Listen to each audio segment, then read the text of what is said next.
Micro অবজারভারদের সতর্ক বার্তা মহুয়া মৈত্রের। Supreme কোর্টের পর্যবেক্ষণ তুলে ধরে তোপ নির্বাচন কমিশনের বিরুদ্ধে। মাইক্রো অবজারভারদের উদ্দেশ্যে কড়া সতর্কবার্তা দিলেন কৃষ্ণনগরের তৃণমূল সাংসদ মহুয়া মৈত্র।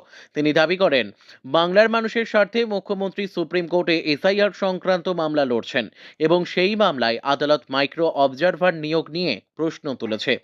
মহুয়া মৈত্রের বক্তব্য, উচ্চতর কর্তৃপক্ষের ওপর বসে মাইক্রো অবজারভারদের মাধ্যমে কাজ যাচাই করার বিষয়টি আইনসম্মত নয় বলেই আদালতের পর্যবেক্ষণে ইঙ্গিত মিলেছে। তাই এই দায়িত্ব পালনের আগে সংশ্লিষ্টদের আইনি দিক ভালোভাবে বোঝায় পরামর্শ দেন তিনি। একই সঙ্গে নির্বাচন কমিশনের আর্থিক বকেয়া নিয়েও সরব হন সাংসদ। তার অভিযোগ, ২০২৪ সালের নির্বাচনের খরচ বাবদ পশ্চিমবঙ্গ সরকারের পাওনা প্রায় ৯০৮ কোটি টাকা এখনও মেটানো হয়নি। রোল প্রিন্টিং সহ একাধিক খরচের টাকাও বাকি রয়েছে বলে দাবি করেন তিনি। মাইক্রো অবজারভারদের উদ্দেশ্যে তিনি বলেন, কম্পিউটার ভাড়া ও অন্যান্য খরচ নিজের পকেট থেকে করলে পরে তা ফেরত নাও মিলতে পারে। কারো নাম বাদ পড়া বা হয়রানির অভিযোগ উঠলে ব্যক্তিগতভাবে আইনি জটিলতায় পড়ার ঝুঁকিও থাকতে পারে বলে সতর্ক করেন মহুয়া মৈত্র।